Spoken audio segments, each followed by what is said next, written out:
the value of evidence in informing all aspects of an association's work, and the critical role associations play in being transformational change agents, their relevance and impact to the industries and professions they serve. This is the focus of our exciting series. Greetings. I'm Dr. Sharon Moss, President of the ASAE Research Foundation, and welcome to Week 2 of Research for Impact, an event that is brought to you through the generosity of our many donors. Now, we know that sound evidence can serve as the basis of well-informed strategic discussions and decision-making. Trade and professional associations of all sizes have been shown to benefit from using data to drive their organization's mission. With those points as the backdrop, we are pleased that you're joining us for the second installment of virtual programs and activities that put a spotlight on how to harness and apply evidence to advance work within your industry, and how to promote efforts through robust and reliable data that potentially have a broader societal impact. Gathering data on a tight budget is the focus of this week's conversation.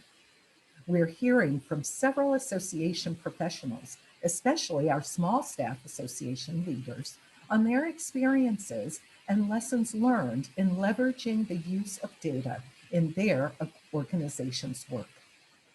Now, make sure you also stay tuned for next week's installment, Building Trust Through Evidence. Don't forget to check the chat for a link to a complete list of our April activities. Thank you for your commitment to ASAE Research Foundation. Now, please enjoy today's discussion, Research for Impact.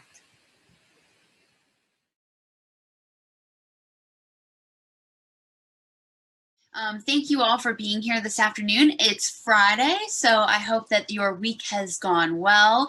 I want to take a quick moment and just say thank you to the ASAE Research Foundation for hosting this important conversation.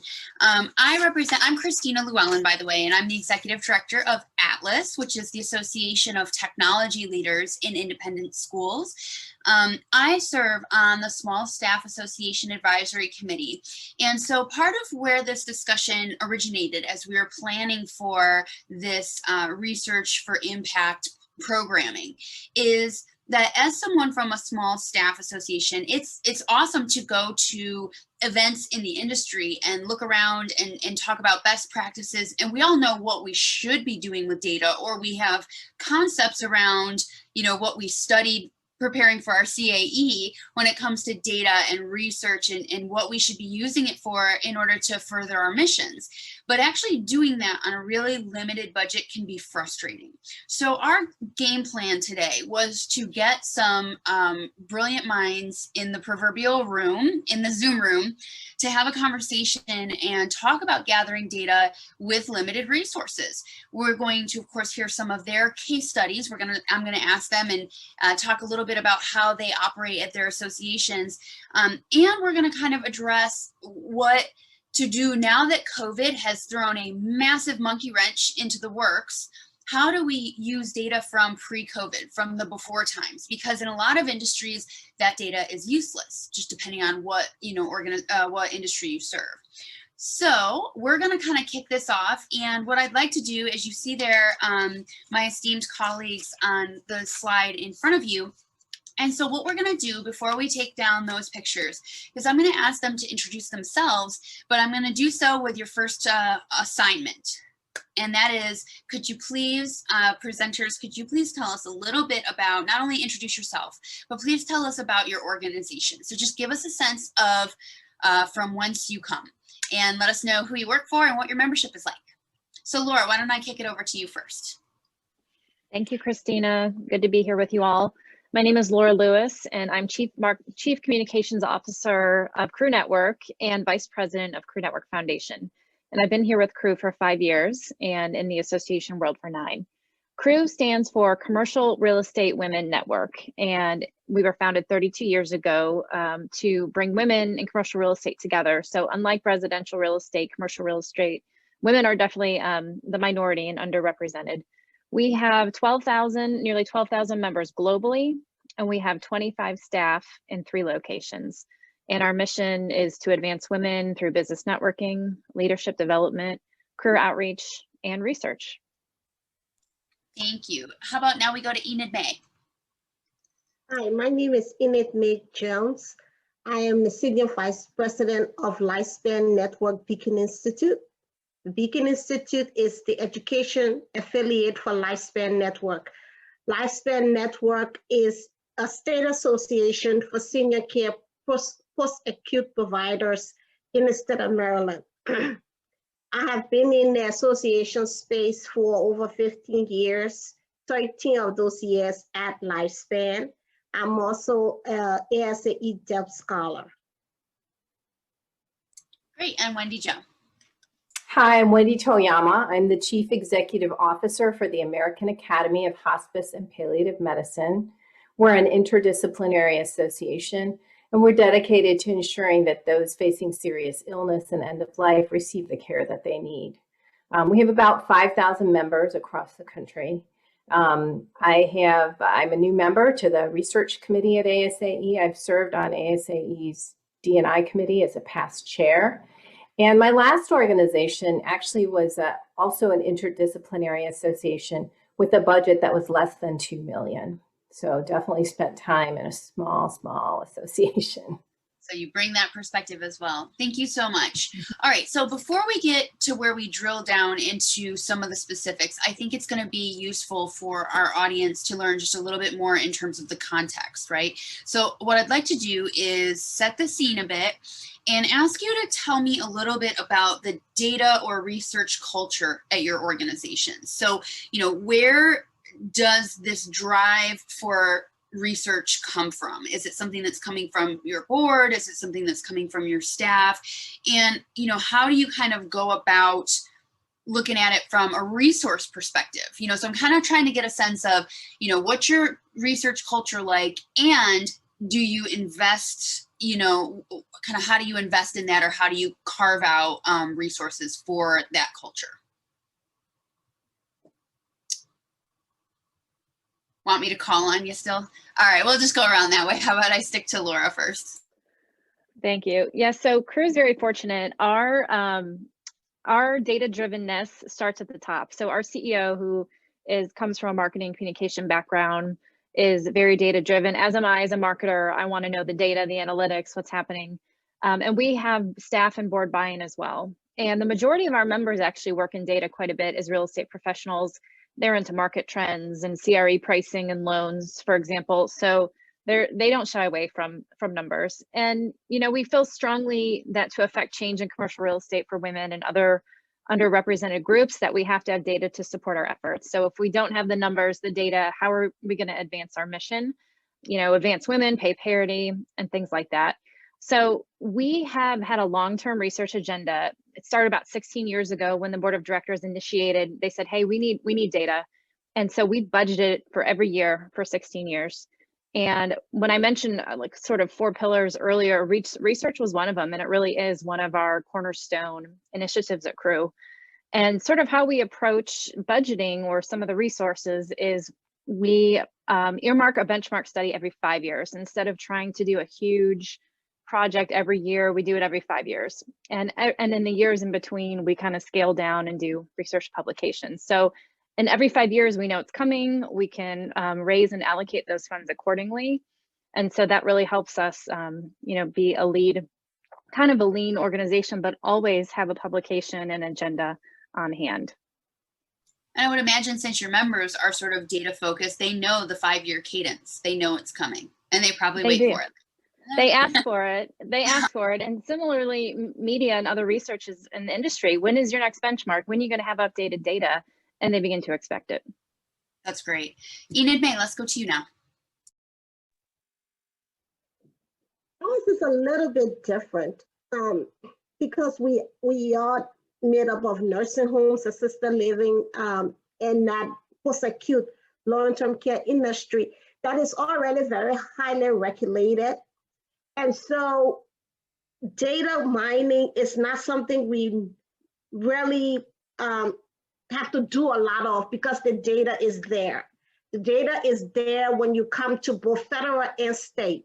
So having somebody either from the Beacon Institute or Lifespan sit on these state or federal commission, but also work with some national organizations, help us bring those data together. Our people need the data from the state. They need to know how they're doing in infection control, so that when we know that information, we know how to implement plans or education. So for us, we don't need to invest so heavily in collecting data, other than your regular data on the needs of your members. But important data, we rely on what already has been collected by the state and the federal government.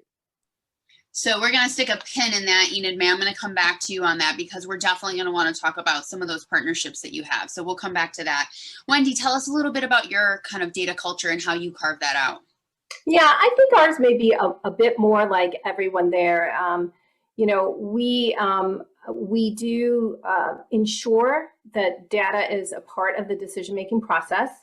I would say we bring our leaders to exceptional boards at ASAE, and it talks about knowledge-based decision-making. And so I really encourage all of our staff team at the committee and board level to ensure that the material that the board gets brings that research right up front that exists, whether it's benchmarking, internal trends, try to anticipate the questions they may have and bring that right up front in the report. I would say the other thing is that we then pause and ask the board, what other data do they need to make a decision? So again, linking that data to decision making. I would say we go out and do research on a more episodic basis. I'd love to get to the place that you described, Laura. I've had that at other organizations, but sometimes when your budget's tight, it's hard. But so, for example, we wanted to increase the voice of interdisciplinary members on our board. So we knew for sure we wanted to get data about how the members felt about that to inform the decision as well as the communication. So we did a discrete narrow research study for that. So we probably tend to invest more in research based on a particular undertaking. And I would like to get to a point where we do some regular member needs assessment, as you've described, Laura. So really quickly, there's a question in our Q&A that I think we can hit quickly before we move on. Laura, I think we're fascinated with this big 5-year monster study. Can you just tell us, is it a compensation benchmark? Is it demographics? What is the monster 5-year study? So it's a global study really on gender and diversity. Those are some of the numbers we're trying to get at. But it's compensation, it's advancement, it's what are your career barriers? What are your career successes? What specialization are you in? So if there's sectors that women are entering or exiting, you know, we want to know that. It's a big study. It's like 84 questions. We partner with MIT. It's monster, but we use that data for 5 years, and we engage and spin off our agenda and other industry initiatives from that data. That's amazing. That's really great. All right, Wendy, I'm going to come back to you. Oh, go ahead. Yeah, I would add, I was at another organization that did a large study, and the way they approached it was they did a third of their members every 3 years. So they actually did it every year and rotated who it went to. It was a much larger organization, but a completely different approach to the same thing. Cool. All right. So Wendy, I'm going to come back to you because you're talking about sort of a little more ad hoc or as needed data. So when you have a problem in front of you or an issue in front of you to solve, let's start at the baseline here. Where do you go? Where do you find anything to help support your initiative or what it is you're trying to go to your board with or whatever the scenario may be? Where do you start? Yeah, you know, I'm going to start by saying, I think for some boards, you have to get them outside of looking at their own organization. So some already have that external viewpoint and some don't. And I was at an org where I had to sort of build that. But once you start to build it, you can look and see that a lot exists out there that you can tap without actually spending your own money. So one very simple way is to go on the listservs that you have and ask questions, and you'd be surprised how generous people are with sharing answers to help you understand what's happening out there. You can also go and there are corporations that will allow their employees to do nonprofit work. So you might be able to find someone who's willing to do some research, local universities. So there are ways to tap community partners. But another way I really love, and just today I got an email from Naylor, it's an association communication benchmarking study. When you get these, you might think, oh, I'm so busy, I can't do that. If you take time to do it, they then share the research back with you. And there's a number of these, and I actually put together a list of just a few that I think Maisha's going to pop into the chat.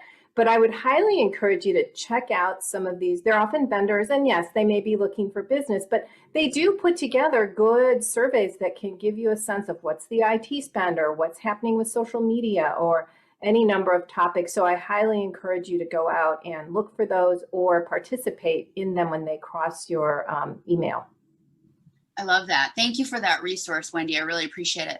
So now let's look at it from the perspective a little more externally. I know Enid-Mai, you're dealing with at a state level, like there's a lot of data that you don't necessarily control, nor are you the one gathering it. So can you tell us a little bit in terms of an outward looking data collection? Where do you start?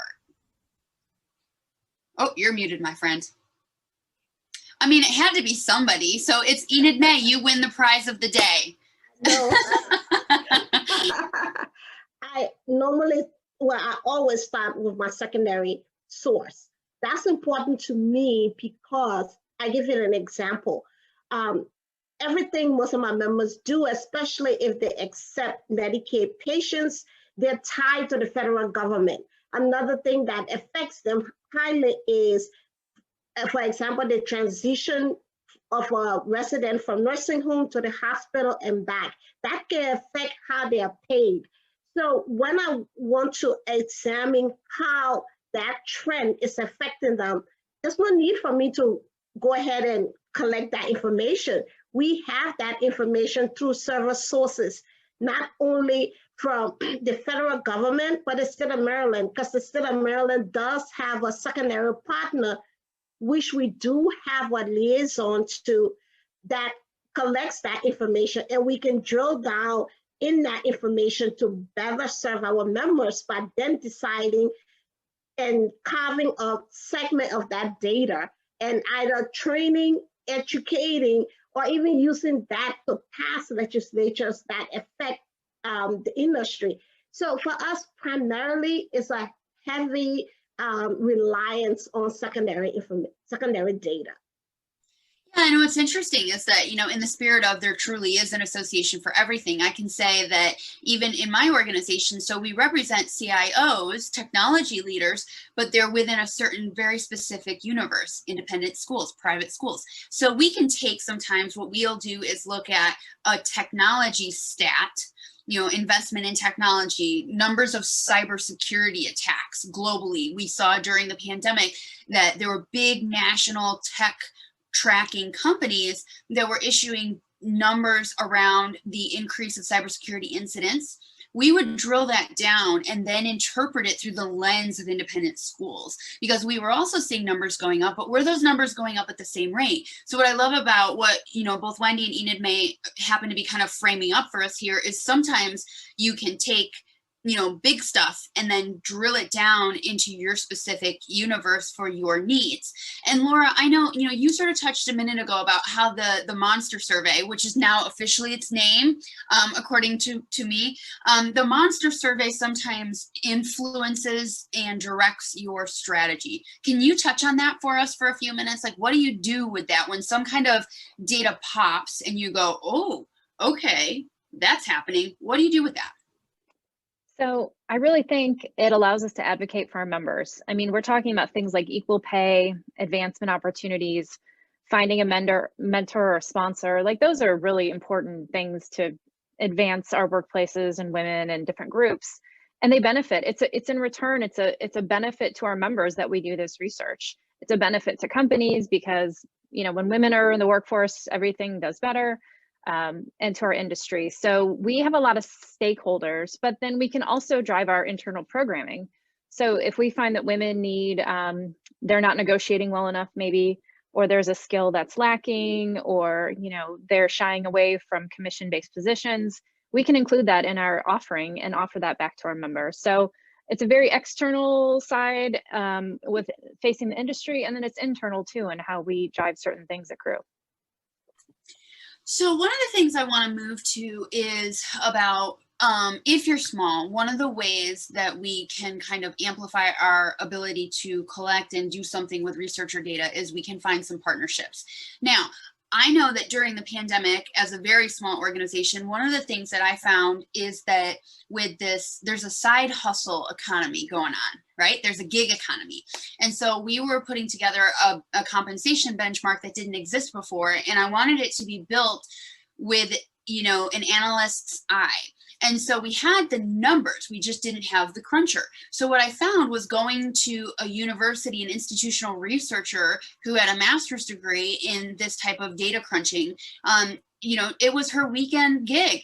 And I didn't, you know, put it on a super tight timeline. But what was fantastic about that is that, you know, we had the raw stuff and we needed something made of it. And so I think that we can find that sometimes being creative about our data partner and partnerships, you know, can help, especially the small organizations, and especially in the wake of COVID. I think there's a lot of very talented people out in the workforce. So that's one of my perspectives on being small and actually trying to do something with data. So let me now turn it to you guys, because I know Enid-Mai, you in particular partner with other groups because you're at the state level in the medical field, and so you can't just do it on your own. You don't do it on your own. So how do you find or determine when it makes sense to partner with somebody else versus just doing it on your own? It has gone through an evolution, and that evolution really was driven by what things that were implemented at the federal government. When you talk about healthcare, you talk about that continuum of care, particularly in post-acute or long-term care. There is a continuum of care.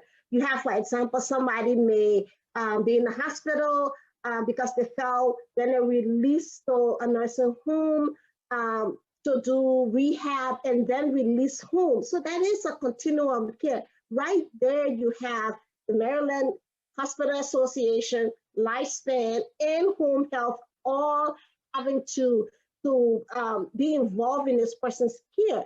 So we do join partnership with a lot of organizations and continue to do that, not just for data, but for programming, for legislature, anything in which we have to work in partnership, because we realize, and it has changed a lot over the last few years, that it's not a silo of taking care of seniors. It is a continuum of care in most places. So that's how we determined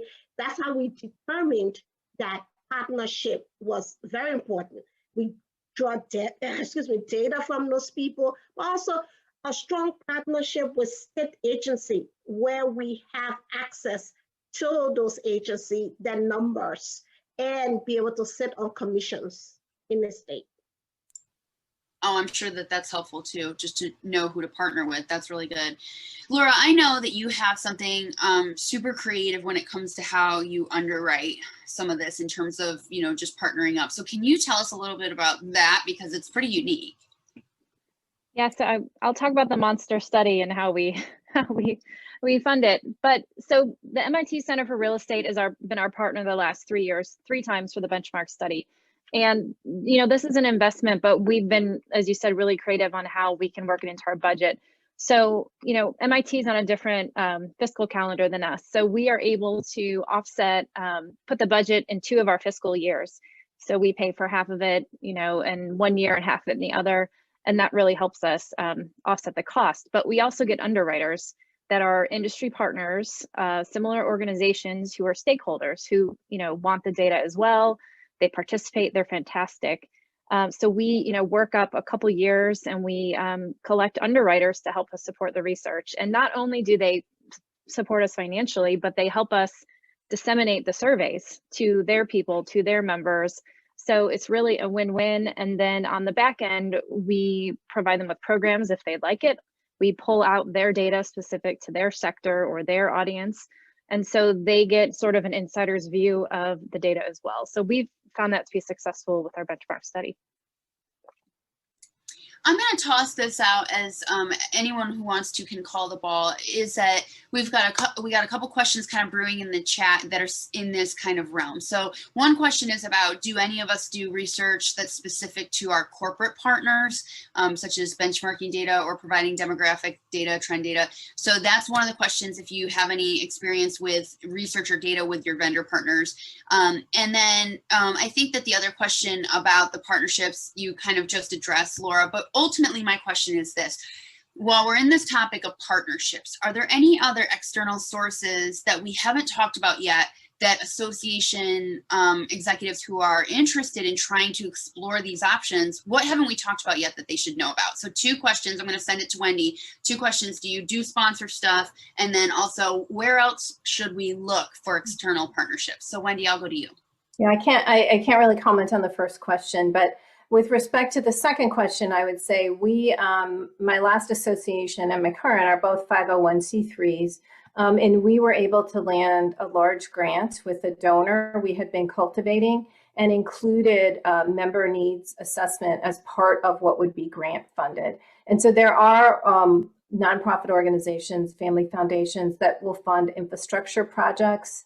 So I think that there are, as you are working on your own or with your foundation to cultivate donors, it's always interesting to see which ones might support research and having that be part of your proposal.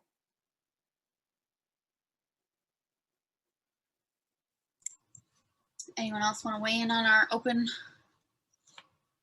I see Nikki has a great comment in the chat too, that if you do environmental scanning as part of your member studies, that information is gold for your corporate partners. So that's a really great recommendation too. All right, let's talk about this. Let's go to, and maybe this hits on the sponsor stuff too a little bit. And that is that what was traditional in any way, shape, or form in 2019 is right out the window. So what I had concerns about, and one of the issues that I wanted to sort of tackle in getting involved in this research for impact initiative, is that if you're used to looking at year-over-year numbers. So for example, just this morning, many of you know I finished my annual conference this week and I was writing my final report to my board. How did it go? And the numbers against every other year are weird for a variety of reasons. There's just not apples to apples. So we are going to have this blip. COVID has created a blip in so many ways, but I think that when it comes to data and research, it certainly does. I'll also share one other brief example, is that we do a assessment of independent schools so that other schools can look at it and go, how many one-to-one, how many iPads do you have, in what grades, what do you got for Wi-Fi, and how do you treat your teachers' logins, or like there's a benchmark that we do with a partner, a consulting partner in our space. And we began the assessment, and it's a big deal. We began it before COVID, and it would have been released the summer of 2020. So anyone who answered before March had one set of answers, and anyone who instantly pivoted to online learning had different answers in May. So the tie assessment, as we refer to it, was useless. We actually had to kind of blow it up and say to our members, okay, plan B. So I wonder what you're seeing or experiencing in that space. So what we did in response to that is we then said, okay, time out. The tie assessment needs to be put on the back burner. Instead, let's do this other little tugboat. Rather than the Titanic turning it, we're going to do a little tugboat survey, and we're going to put together research around what are you doing right now? In the wake of transition to virtual learning, what are you doing right now? So we did, I don't want to call it tie 2.0, but it was like a little mini assessment. And we just did that pivot, yay, pivot. There's got to be a bingo board somewhere in this panel. So we did that quickly, but it's what our members needed at that time. So let me now turn it back to you guys, because I think especially let's talk about monster study. Like, what are you going to do when the numbers are super weird because of COVID?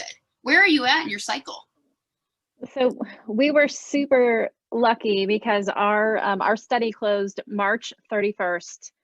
Of 2020, and that's still when people thought this was just a thing, and oh, it'll be over in 6 weeks, it'll be fine, and it wasn't. So we released our study in September with a huge disclaimer that said, all of this data is pre-COVID.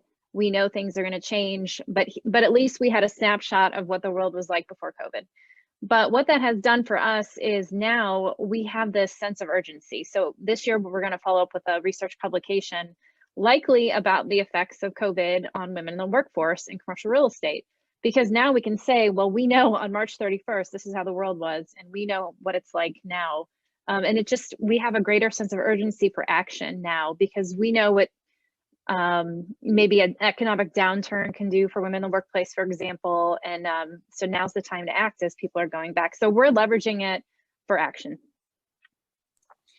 And what do you guys, I mean, same question, I guess, to Wendy Jo and Enid-Mai, like, what are we doing with data that might be outdated or stale or irrelevant now? Is there any way, I mean, Laura, it sounds like is putting the asterisk on it. How about you guys? Do you have that kind of situation that you're dealing with in your universe?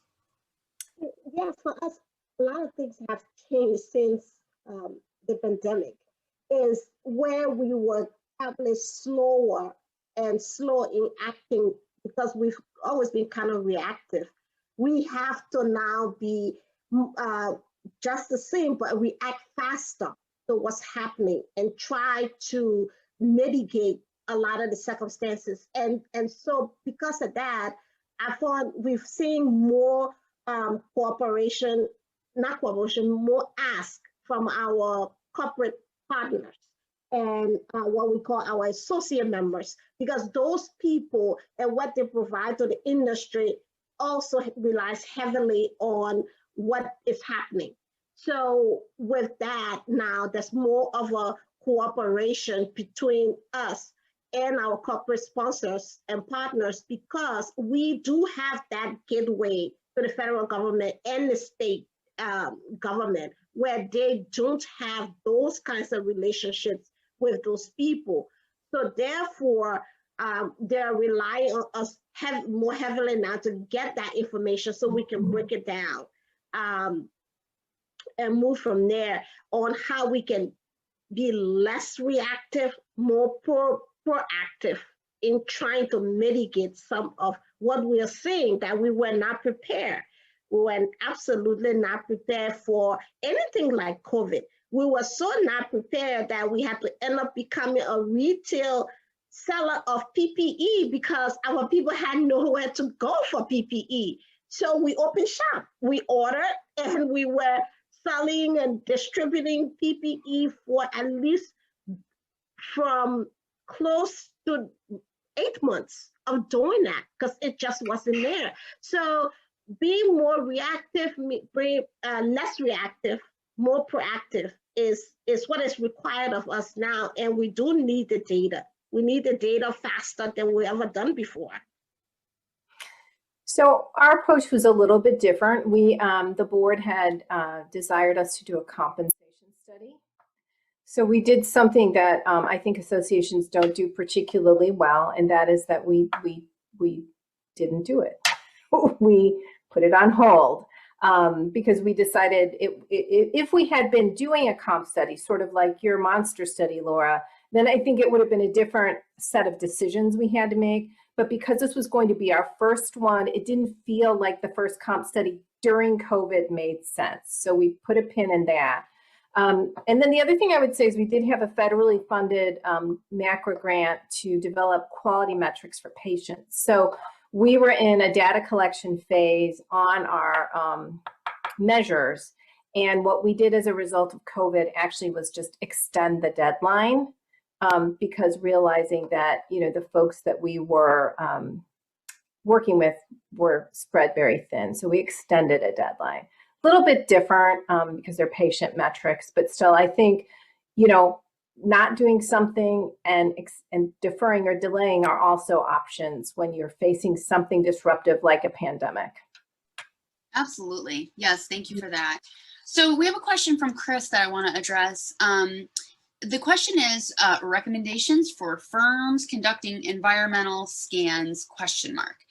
So if you guys have recommendations for firms, go ahead and unmute and let me know. And while you do that, I'll just say that in a large organization in a previous universe that I used to serve as like a VP of marketing, membership, communications, we built an environmental scan and kind of a forward-looking projection type study from scratch. And the thing I can recommend rather than a particular firm that I found was incredibly useful is that in the RFP process and the request for proposals, rather than just making my firms jump through a bunch of hoops, I had included a series of hypotheses that we wanted to prove or disprove. So we know, being the ones from the industry, we anticipate X, we have a hunch of Y, and we really want you to kind of look at Z. And that, the feedback I got, Chris, from the firms that did bid on that project was like, oh, thank goodness you did that. Because most people just say, do an environmental scan. How much is it going to cost? That doesn't give the firms a lot to go on. So I think giving them a hypothesis or 2 or 8 of what it is you're trying to prove or disprove with your scan can help them kind of hone in. So Laura, did you unmute yourself? You have something to add? Yeah, so we, in addition to the monster study, we did a membership needs assessment this year in partnership with McKinley Advisors, and as part of that process, they did do an environmental scan. And we, those results of that study, we used more as an internal focus, but we had great success with that. We have another question similar to that, and I'll toss it to Wendy. The other question is, which tools or processes do you recommend for actually collecting the data? So I think a lot of us, you know, kind of kick it out with SurveyMonkey or Google Forms. I mean, there's any number of cheap and easy ways to do it, and I think that a lot of those mechanisms are getting cheaper. Some of my particular association management software has a feedback platform built into it that we often use. So Wendy, I wanted to bounce back to the last question on scanning and just say I think this is a good opportunity to also highlight ASAE Foresight Works. I think if you can't afford employing a firm, I think there's a lot of tools there that can help you do scanning, and I would highly recommend that as a way to jumpstart that process. And then in terms of tools, I'm going to go a little bit off your question. You know, I think the fact that we can do surveys, SurveyMonkey and stuff is great, but I've had to work with my volunteers to understand the difference between something like that and, you know, third-party statistically significant research, right? And this recently came up because I had volunteers who wanted to ask about pricing using SurveyMonkey, and I'm like, we can't do that. So I think helping folks understand the risks around using different tools with particular things. You know, you can't collect that kind of data on your own. You'd have to do that as part of a larger industry study with a third party to reduce risk. So, you know, that's not really answering your question. So I will let somebody else tackle actually good tools to use. And I'm glad to see that some folks who actually do this type of work are in the chat agreeing with my recommendation on the hypothesis thing. So I'm glad that's helpful. And, you know, if you don't understand the Foresight Works, you know, product, that is also impressive. Wendy, I think that you came and you had served during the time where some of this was developed. Can you, okay, so I'm a small association. I've never heard of Foresight Works. What do I do with it? How do I use it? Yeah, there's a basically a graph for that affect associations. So one easy way to use it would be to look at the summaries of it with, for example, a small volunteer group or your staff group, and identify maybe the 6 or so that really resonate. And then you could use the more extended descriptions of those in exercises at a planning retreat or something like that. But there's a lot of information in there that you don't have to go out and redo. I used to, before Foresight Works, I would like tear out articles and put them in a folder. Okay, this is for the year we do scanning, and I just keep tearing articles and throwing. Now I don't have to do that because ASAE has identified these trends for me, and I can look at all of them and say, okay, these are the 6 that I think really affect our profession. We have a question in the chat about would we be willing to share the questions in the need assessment? Looking to do one myself, not sure where to start. So that's interesting because I think that that probably, varies greatly. Like if I were to take Laura's needs assessment and copy and paste, it would probably, 1% of it would probably apply to my, folks. So instead of like the actual questions, are there categories that you sort of try to hit with some of that stuff, or do you have any resources if somebody's starting from scratch on that? Other than I always go to Collaborate and say, hey, who's done this? I'll buy you coffee. Let's talk. Yeah, and that's how it started. We involved staff. We want to get all of our internal stakeholders, different areas. And we did it in the middle of COVID. So, one of the questions we want to know is how COVID has affected your membership, your job, your this, your that. We wanted to know what programmings they liked. We want to know if they were non-members, why they are not members. If they're in a certain chapter, are they having a different experience than someone in another chapter? So those are the sort of things that we focused on with the help of McKinley. And it was good timing for us because we were all last year trying to immediately identify and meet the needs of members. And so the timing was really right for us. And it'll help us with, our strategic plan moving forward. So those are the sort of things that we included. I think it's also great to include net promoter type questions, likelihood to recommend, how satisfied you are, and then the opportunity to benchmark those types of questions year over year. I think those are important to include as well. Well, I'm aware of the time, but what I'd like to do is I want to take a very targeted moment to explore a cul-de-sac, if you'll go with me. And in particular, Wendy, we have you here. You have expertise having served in a DEI capacity for ASAE.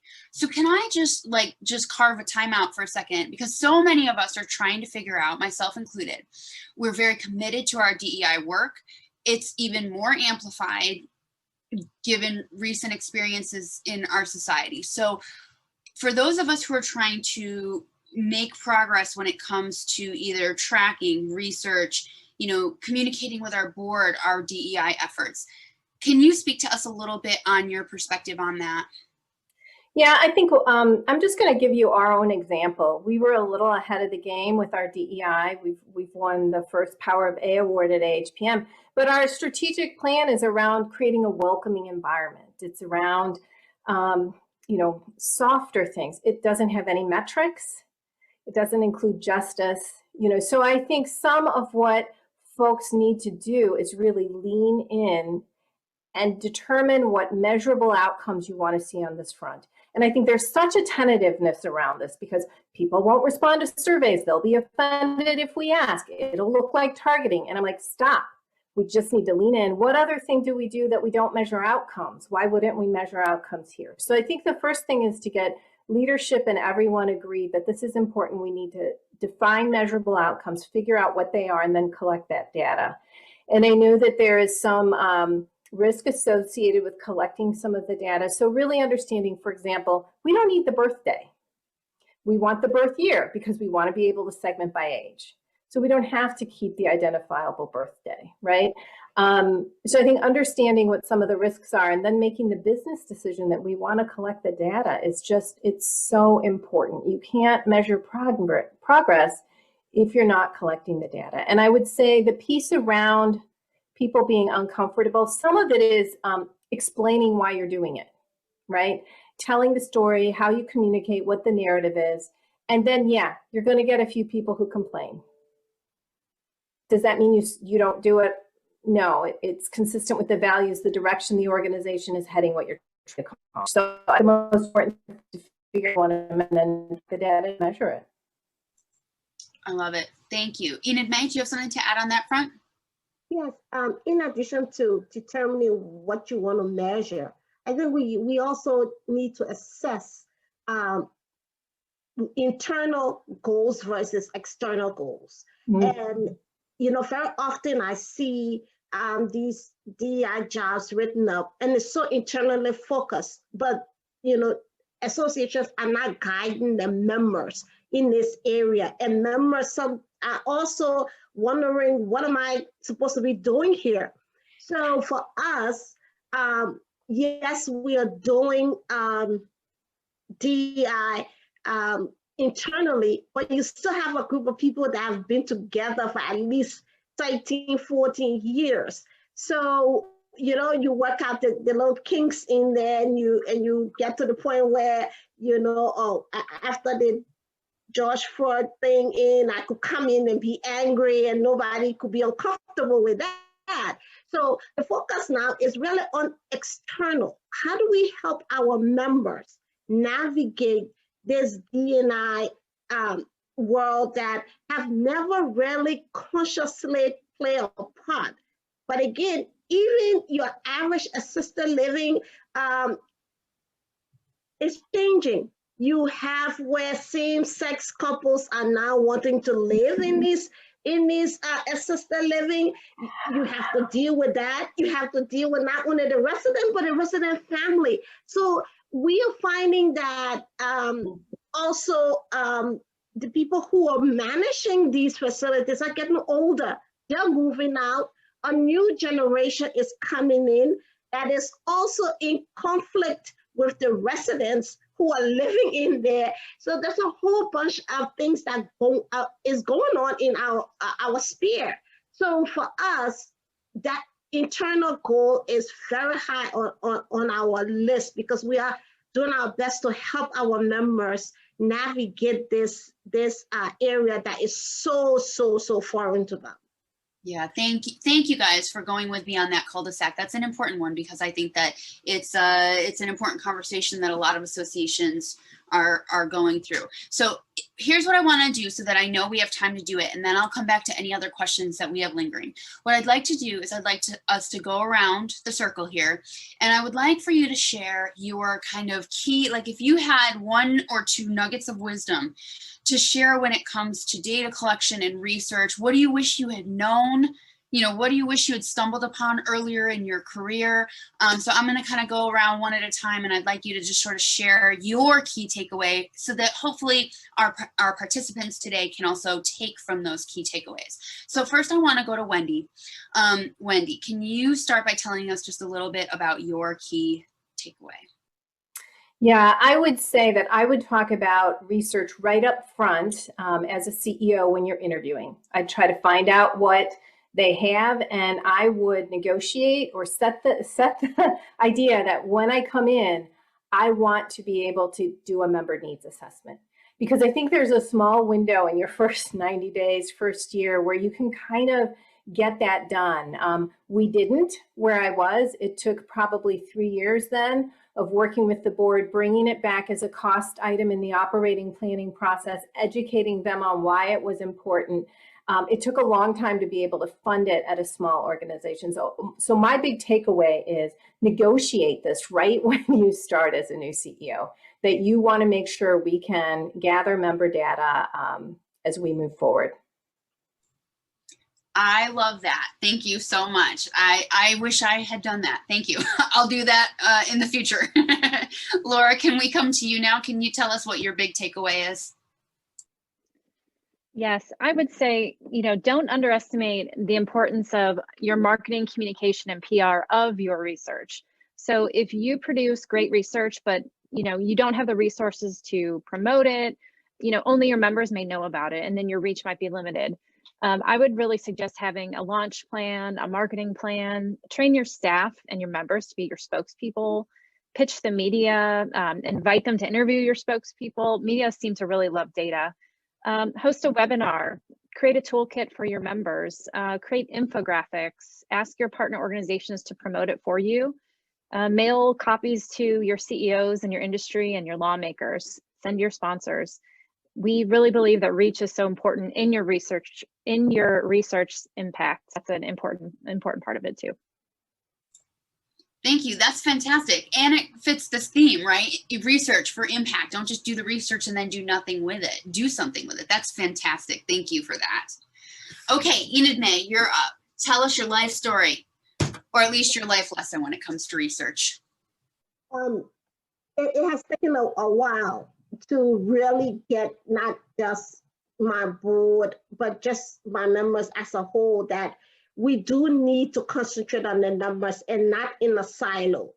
so that you are developing that partnership and we are extending cooperation across the aisle to other organizations, because whatever the hospital or home health collects, we can always use that information. So that has been something that we keep sending out to them. Cooperate with the corporate partners when they are doing benchmarks, because those benchmarks you can use.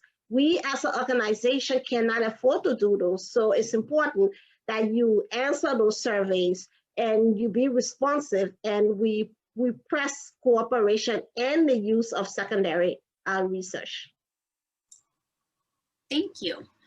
And I will add my lesson to it too, because even though I'm moderating, I also, run the organization. And I think that my lesson is that the first step sometimes in doing anything with data is knowing where your data exists. So as a technology leader representative, I have to tell you that step one is sometimes data mapping. You need to know what you have, where it is. Do you have permission to do anything with it? In our case, we actually saw that there was data out in the industry from a vendor and it wasn't being analyzed. So we went to the vendor, partnered up, and got an agreement to take the raw data and do something with it. So if you don't know where to start your data journey, I would recommend that part of it is knowing what you have. So do a data map and understand what you have in your own backyard before you get too worked up about going out into the industry to create something else. So that's what I would recommend. We have a couple of questions that are hanging out in the chat, and we have a few more minutes before I turn the reins back over to Andrea. So with that, let's hit this. Do you all differentiate between research and data that is backward looking or present for all intents and purposes versus research that provides a forecast or a window into the future, what the members can expect? Those are very different projects. I've been involved in both. And obviously the forward looking one is a lot more complicated. So anybody want to address that? I'm going to talk about this. I was at an organization where they took volunteer leaders who broke down to do little focus groups on being forward focused. And then they came together and said, here, we've done this research.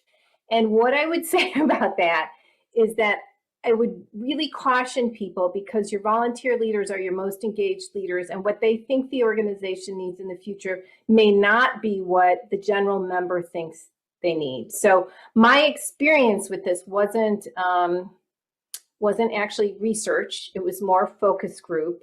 And I would say that if you're going to take that kind of forward-looking focus group approach, have a cross section of membership, not just leaders.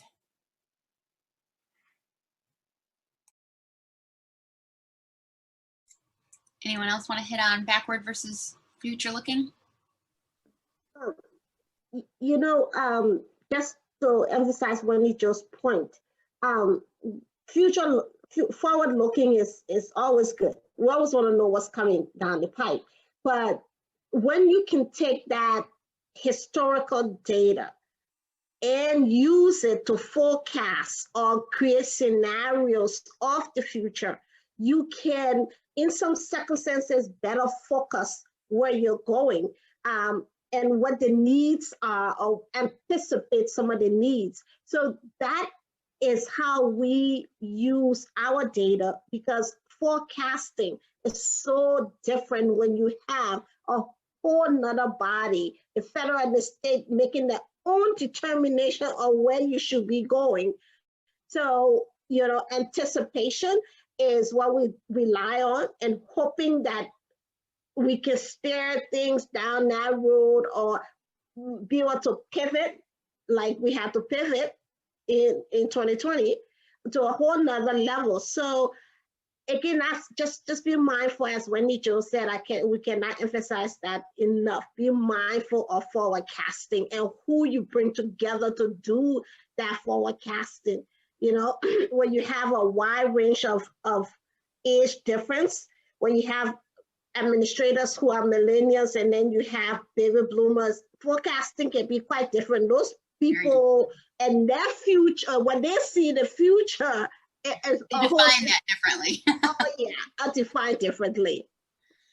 Absolutely. Thank you so much. Hey, there's two questions, and if I've learned anything in a couple of decades of hanging out in the association space, it's that we are very good at answering questions for our colleagues, our peers. So there's two questions. If you didn't see them in the chat, I would love an assist from the audience. One is, anybody using predictive analytics?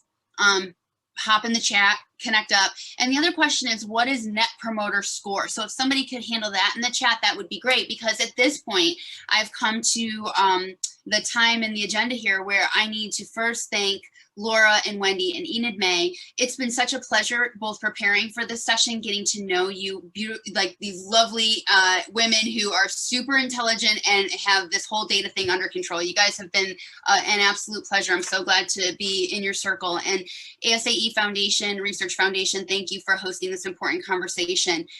All this month, we have a lot of cool stuff going on. So I'm going to toss it back over to Andrea to talk to us a little bit about that.